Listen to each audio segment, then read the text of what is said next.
Monsieur le Président de l'Assemblée générale, Mesdames et Messieurs les chefs d'État et de gouvernement, Monsieur le Secrétaire général, distingués invités, Mesdames et Messieurs, permettez-moi, avant tout propos, à l'occasion de la 78e session de l'Assemblée générale de notre institution commune, au nom de mon pays, le Togo, et de son Excellence, Président Faure Issa Zimna Singbe, adresser mes chaleureuses félicitations à M. Denis Francis de Trinité et Tobago pour son élection et son habileté dans la conduite des travaux de cette session. My warm congratulations also go to not only to his predecessor, Mr. Shaba Kourosi, who chaired. Je voudrais également rendre hommage à son prédécesseur, M. Shaba Kourosi, qui a présidé à nos travaux l'année dernière. Mais surtout, je voudrais rendre hommage au secrétaire général Antonio Guterres, qui fait du mieux qu'il peut pour redonner aux Nations Unies l'image d'une institution moderne, et ce, malgré les tergiversations et la complexité du chemin vers la réforme. Et aussi présenter les condoléances et le soutien du président de la République togolaise, Faure Issa Zimna Singbe, et du peuple togolais au peuple et gouvernement frère du Royaume du Maroc et de la Libye après le séisme et les inondations dans chacun de leurs pays. Monsieur le Président, Mesdames et Messieurs, au moment où nous sommes réunis dans cette enceinte, le constat est que notre monde présente un état peu reluisant. Il est profondément malade et son état de pathologie nous interpelle à un niveau de responsabilité aussi élevé que les Nations Unies. Do our commitment match the scale? Il faut faire en sorte que notre engagement corresponde. Est-ce que notre volonté répond est à la hauteur de l'ampleur des défis? Voilà la question que nous ne pouvons pas perdre de vue si notre ambition aux Nations Unies est vraiment d'améliorer l'état du monde aux fins d'octroyer à nos peuples et à nos différents pays plus d'opportunités, de sûreté, de sécurité et d'assurance. Notre monde est de moins en moins sûr. La confiance et la solidarité entre nations sont extrêmement atteintes et nous avons la responsabilité de travailler pour redécouvrir la signification de nos humbles engagements. Le choix et la pertinence du thème qui oriente le débat général de cette 78e session de l'Assemblée générale, à savoir rétablir la confiance et raviver la solidarité mondiale, accélérer l'action menée pour réaliser le programme 2030 et ses objectifs de développement durable en faveur de la paix, de la prospérité, du progrès et de la durabilité pour tous. Traduit avec clarté et incontestablement l'état non viable, perturbé et instable du monde, mais aussi notre détermination à faire les choses en mieux. L'émergence de nouveaux foyers de tension dans le monde doit nous interpeller. Monsieur le Président, Mesdames et Messieurs, je viens d'un pays, le Togo, et d'un continent aujourd'hui très éprouvé, l'Afrique.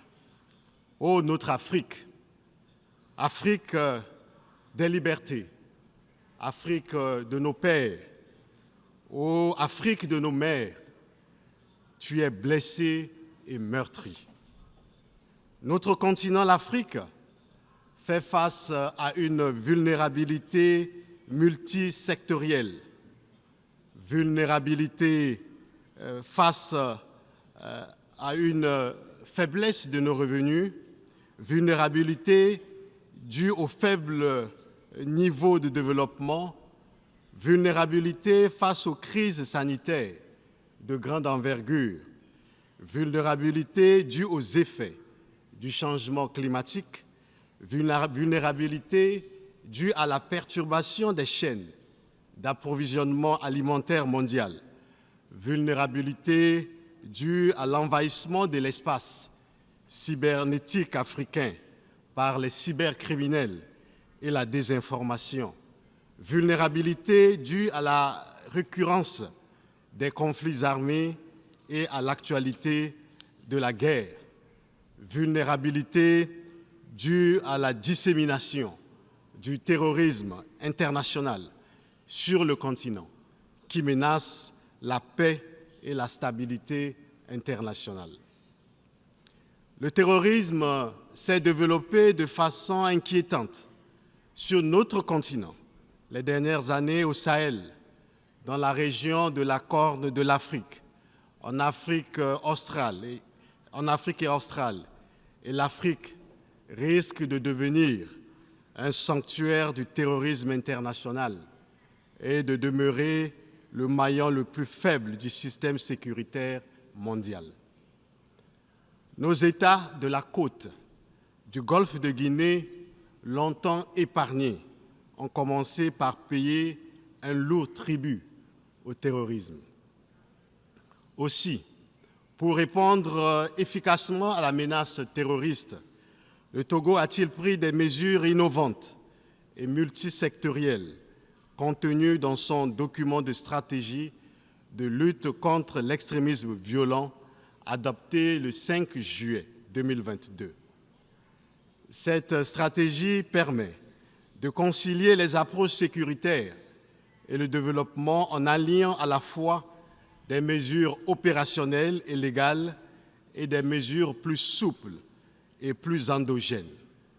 Elle prend en compte le programme d'urgence pour la région des savanes, dont le coût global est élevé à plus de 324 millions de l'US dollars pour la réalisation des divers projets à l'horizon 2025 dans les secteurs de l'eau, de l'énergie, de la santé, des infrastructures, de l'éducation et de l'agriculture.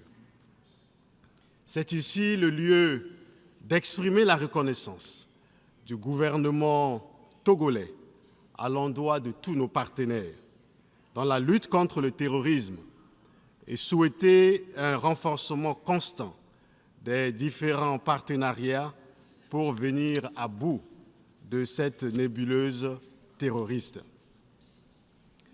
Face aux nombreuses situations de vulnérabilité et crises qui frappent l'Afrique et qui n'épargnent fondamentalement aucun pays du continent, le gouvernement togolais œuvre au plan national à faire progresser l'agenda de développement à travers une ambitieuse feuille de route 2020-2025.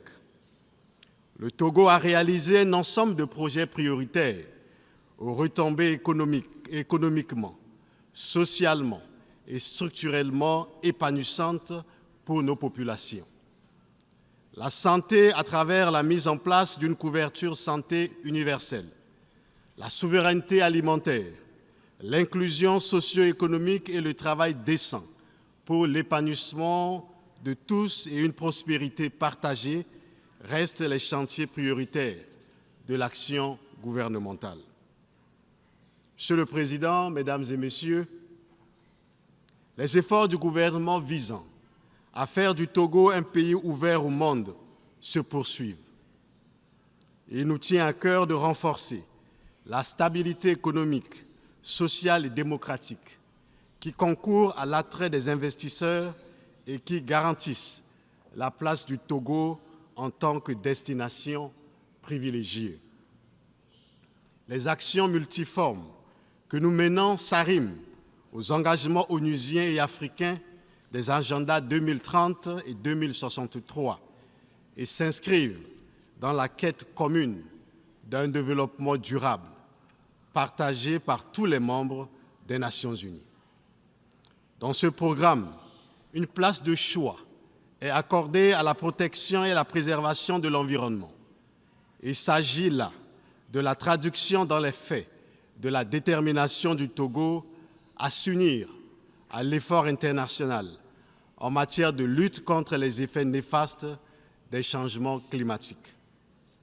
Ainsi, pour gérer et protéger durablement les écosystèmes marins et côtiers, le gouvernement togolais a axé ses priorités, d'une part, sur la gestion et la protection durable des écosystèmes marins et côtiers, la réglementation de la pêche, la réduction de la vulnérabilité des personnes et des biens aux phénomènes climatiques extrêmes, et d'autre part, sur la lutte contre la pêche illicite, non déclarée et non réglementée et la promotion de l'économie bleue.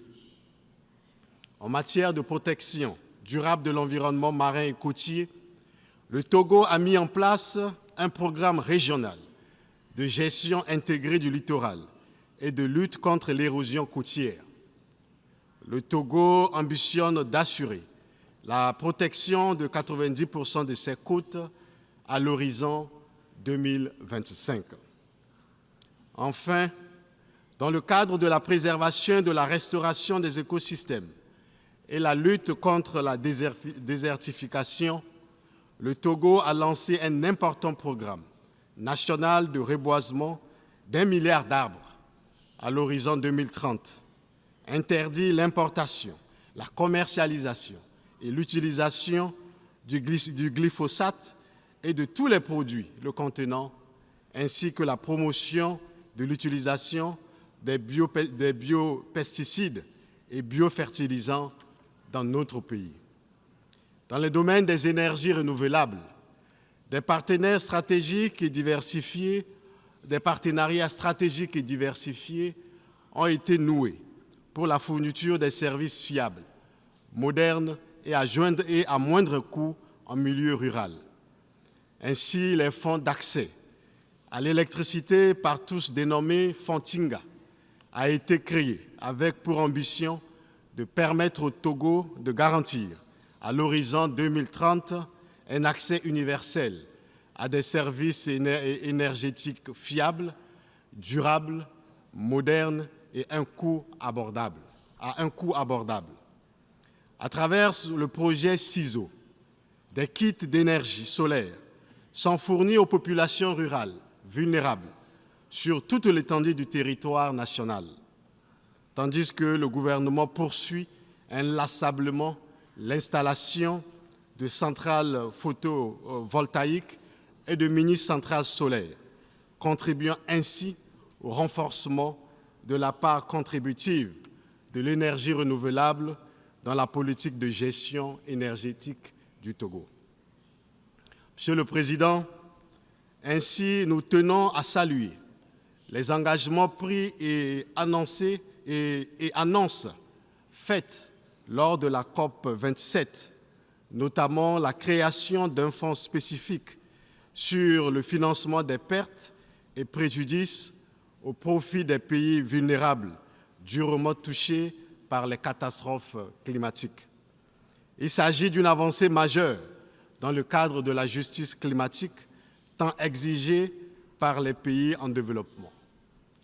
Toutefois, beaucoup d'efforts doivent être consentis en ce qui concerne la réduction des émissions de gaz à effet de serre et l'utilisation des énergies fossiles, entre autres. À cet égard, nous formons le vœu que la COP 28, prévue à Dubaï en novembre de cette année, nous permette de constater des évolutions significatives dans la mise en œuvre des engagements que nous nous sommes donnés. Le sommet sur l'ambition climatique, tenu ce 20 septembre 2023, ici, est donc venu à point nommé pour témoigner de l'existence d'une volonté réelle d'accélérer la mise en œuvre d'une transition juste vers un monde équitable et plus résilient au changement climatique. Monsieur le Président, Mesdames et Messieurs, dans un environnement continental aux défis pléthoriques et caractérisée par l'expansion du terrorisme international et l'émergence de nouvelles zones de tension, l'Afrique cherche sa voie et le Togo soutient les efforts de paix en Afrique. Le terrorisme et l'instabilité en Afrique est un problème de sécurité internationale et ils doivent être traités comme tels par les Nations unies. Notre région ouest-africaine, où plusieurs États sont en transition, dans un contexte sécuritaire volatile, doit être soutenue dans un élan de solidarité active. Nous devons investir plus dans la paix que nous n'investissons dans la guerre. Si les protagonistes des différents conflits dans le monde nous écoutent, je voudrais leur dire que la guerre est une négation de la dignité de la personne humaine. Emmanuel Kant, ce grand philosophe des Lumières, disait « Si les décideurs de la guerre pouvaient envoyer leurs propres enfants au front, jamais il y aurait la guerre. » Le Togo est un pays de paix et le Togo s'oppose à la guerre, quelles que soient les raisons. Depuis notre indépendance, le 27 avril 1960, jamais le Togo a fait la guerre à ses voisins. Jamais le Togo a agressé ses voisins ou un quelconque pays. Jamais le Togo a servi de base arrière pour une quelconque agression contre un pays frère. Le Togo est un pays de paix. La paix est dans l'ADN du peuple togolais. Le Togo a toujours été un pays de médiation qui favorise le dialogue, la négociation et l'entente entre les peuples et les gouvernements. Le 6 janvier de cette année, 49 soldats ivoiriens ont été libérés grâce à la médiation du président de la République togolaise, le président Faure Issozimnia Nsingbe, mettant fin à la tension entre les gouvernements de Côte d'Ivoire et du Mali. Le Togo a accueilli sur sa terre les différents pourparlers de paix. Et nous pouvons les citer. Nous avions le Tchad dans les années 1982, la Sierra Leone en 1991, le Libéria en guerre en 1991, la Côte d'Ivoire dans les années 2000, etc., etc. Nous appelons à la désescalade et à la cessation des hostilités dans les différents foyers de tension dans le monde et en particulier en Afrique de l'Ouest. L'Afrique a trop souffert de la guerre et un minimum de sens de responsabilité doit nous convaincre à investir dans la prévention et la résolution pacifique des conflits. La mauvaise chose de la guerre, dit notre auteur Emmanuel Kant, c'est qu'elle fait plus de méchants qu'elle n'en peut emporter. Les ingérences extérieures sont conflictogènes et facteurs de crise en Afrique. Elles complexifient généralement la recherche de solutions à nos crises et fragilisent les initiatives des solutions africaines aux crises africaines. Elles ne sont plus les bienvenues dans une Afrique qui a conscience de ses problèmes de paix, de sécurité et de développement. L'Afrique ne veut plus des ingérences extérieures. L'Afrique veut rester elle-même et maître de son destin. Monsieur le Président, Mesdames et Messieurs, sur le continent africain, depuis quelques mois, le Soudan, pays frère, est affecté par un conflit armé qui suscite beaucoup d'inquiétudes. Conscient de l'importance de la paix et de la sécurité pour un développement durable et inclusif, le Togo, qui en a fait des axes principaux de sa politique de développement, a abrité sous l'égide du président de la République, le président Faure Gnassingbé, en juillet 2023 à Lomé, un dialogue consultatif et de concertation entre les leaders politiques et militaires du Darfour en vue d'apporter sa contribution à la résolution de la crise ou du conflit soudanais. Ces consultations ont permis d'obtenir un compromis pour mettre fin aux violences et créer un couloir humanitaire, afin de parvenir à une pleine exécution des engagements pris à Lomé pour ainsi soulager la souffrance des populations civiles. Nous exhortons les parties soudanaises au conflit à privilégier la voie du dialogue et la concertation pour un règlement rapide des différends dans l'intérêt supérieur du Soudan. Nous avons l'espoir que la démarche togolaise, qui vient en appui à d'autres initiatives, contribuera à mettre un terme à ce conflit qui, curieusement, ne bénéficie pas de l'attention dont elle devrait faire l'objet de la part de la communauté internationale. Ces derniers temps sont tout aussi marqués en Afrique, de l'Ouest et du Sahel, par des dévolutions inconstitutionnelles du pouvoir, avec l'instauration des régimes de transition dont la réapparition, au-delà des interrogations qu'elle suscite, nous font l'obligation de repenser nos systèmes de gouvernance. These and many other issues. Ces problématiques et tant d'autres seront examinées dans le cadre du Forum pour la paix et la sécurité de Lomé. La première édition de cette manifestation est prévue pour les 21 et 22 octobre 2023, sous le thème du renforcement des transitions vers la gouvernance démocratique en Afrique. L'objectif est d'examiner comment développer des stratégies visant à relever les défis des transitions politiques, et ce d'une manière coordonnée, pertinente et efficace.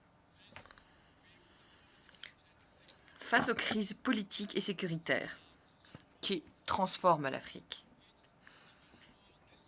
il est plus que nécessaire d'adopter une posture d'adaptation.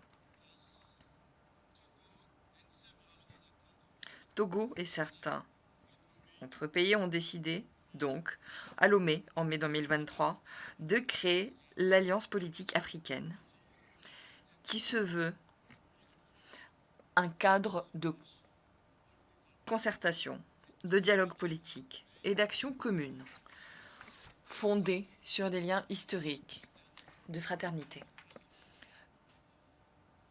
et les principes d'égalité souveraine des États, d'indépendance et d'unité d'action.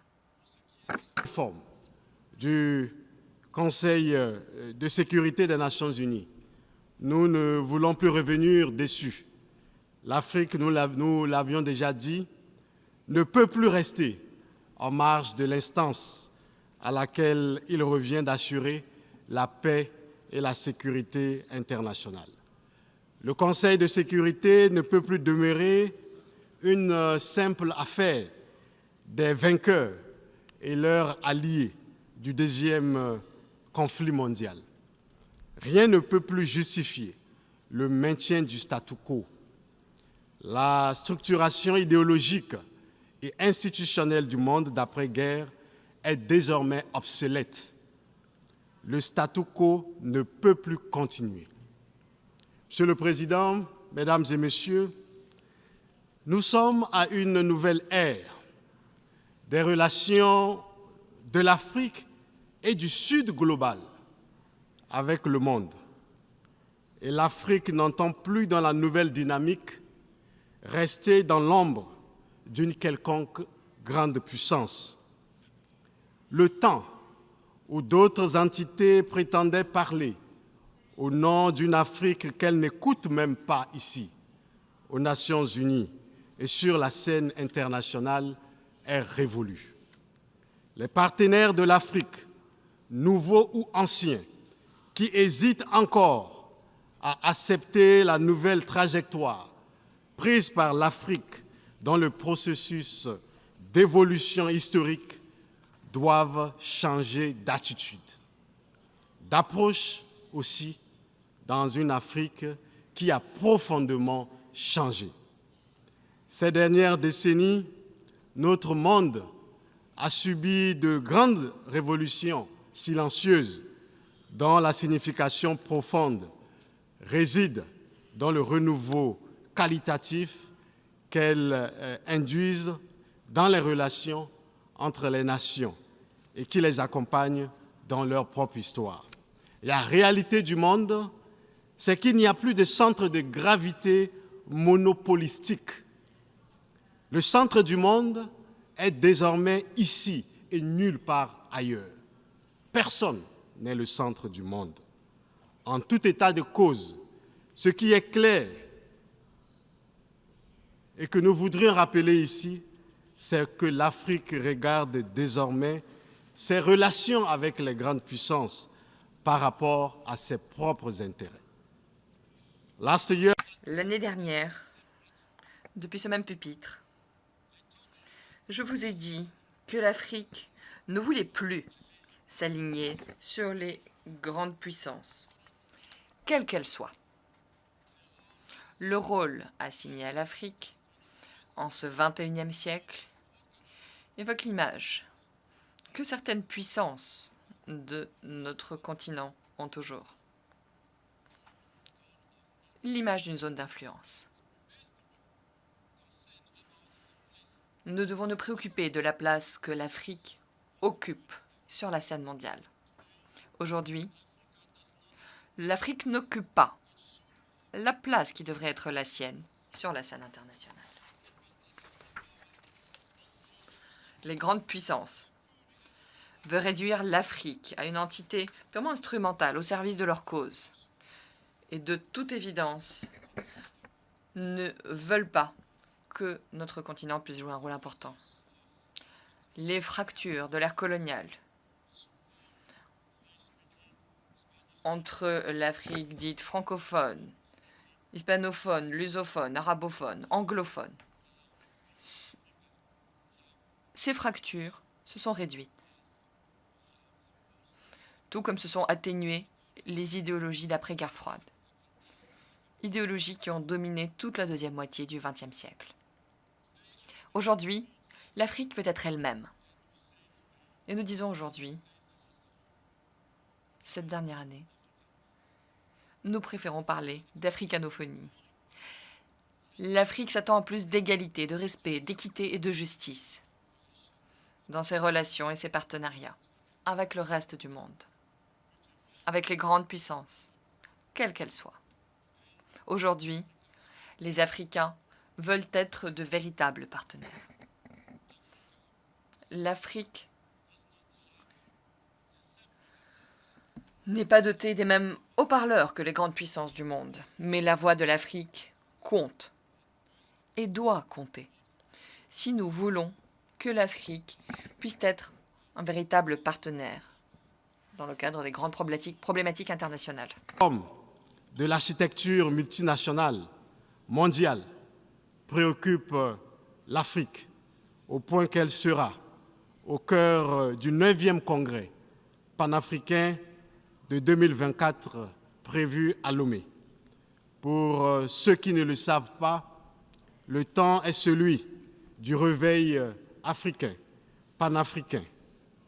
Dans l'élan panafricain et conformément aux nobles objectifs des pères des indépendances africaines, l'Afrique et les Africains réclament et entendent porter leur voix, et ceci de façon souveraine, de façon libre, indépendante, sur la scène internationale. Monsieur le Président, Mesdames et Messieurs, l'Afrique sait ce qu'elle veut.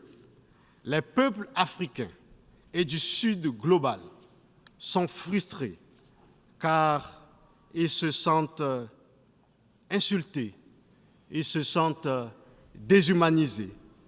Et parfois, ils se demandent qui donc êtes-vous pour bafouer notre humanité ainsi? Qui donc êtes-vous pour nous mépriser ainsi? Qui donc êtes-vous pour nous humilier ainsi? Notre organisation commune, l'Union africaine, travaille à porter au mieux l'espoir et la voix d'une Afrique blessée, souveraine, qui veut être souveraine, libre et indépendante sur la scène internationale. Mais aussi, nous y travaillons dans le cadre de l'Alliance politique africaine lancée à Lomé, au Togo. Les rivalités entre les grandes puissances ne doivent pas être d'emblée celles africaines. Tout le défi pour nous, nations africaines, c'est d'éviter de prendre part à des rivalités qui ne sont pas les nôtres. Il nous faut porter nos propres combats, qui sont entre autres la lutte contre le néocolonialisme, la lutte contre la pauvreté, l'industrialisation du continent et la prospérité économique, le combat pour la paix, la lutte contre la désafricanisation de l'Afrique et pour la renaissance africaine et la dignité, la lutte pour nous libérer définitivement de toute subordination étrangère, l'engagement pour une meilleure représentativité de notre continent dans le concert des nations et du continent. Nos combats ne sont ni ceux de l'Ouest, ni ceux de l'Est, encore moins ceux d'un quelconque bord ou partie du monde. Nous devons nous concentrer sur nos combats actuels et à venir. La politique internationale ne saurait être réduite à un champ caporalisé où l'on soit obligé de prendre position en faveur d'un camp contre un autre.